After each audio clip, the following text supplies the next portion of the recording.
All right, so this is just a quick introduction to the homework for 7E3, which is determining if something is odd or even. So the front side is just giving you practice with how to put things into Desmos and then recognizing if it's odd or even. So for example, if we took a look at y is equal to 3, if I plugged that into Desmos, that would be a horizontal line at a y-intercept of positive 3.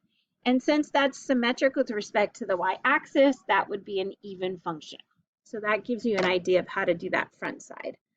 So it's the back side that's hard to get started. So what we're trying to do is get you to compare ideas that we have about numbers with ideas that we want to have about functions. And we want to see, are they the same? Are they not the same?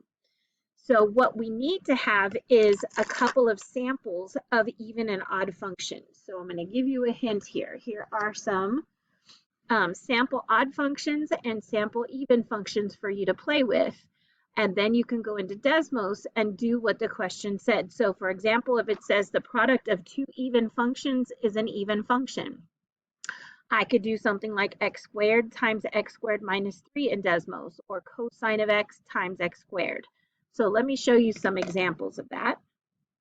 So for example, with question number 1, it said the product of two even functions is an even function, and we want to know if that's true or false. So if I pick a couple of even functions, we said x squared was an even function.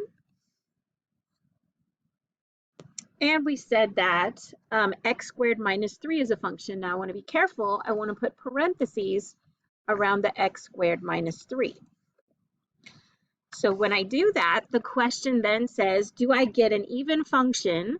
So the answer would be true. We do get an even function. And if we want to mess around a little bit more, I could put a cosine of x in here. Now we want to be careful because if I put the cosine of x in the front, ooh, that's kind of cool. We want to make sure we put parentheses around that angle measure. So I'm saying the cosine of x times x squared. And then we can see I still get an even function because it is symmetric with respect to the y-axis. Okay, so don't just trust one example, do a couple of examples. I gave you some samples that were a little unordinary, just so you're looking at unordinary things. And so then on that back page, you want to determine, do I still get an even function? Do I get an odd function? What is it that I get? So hopefully that helps you get started.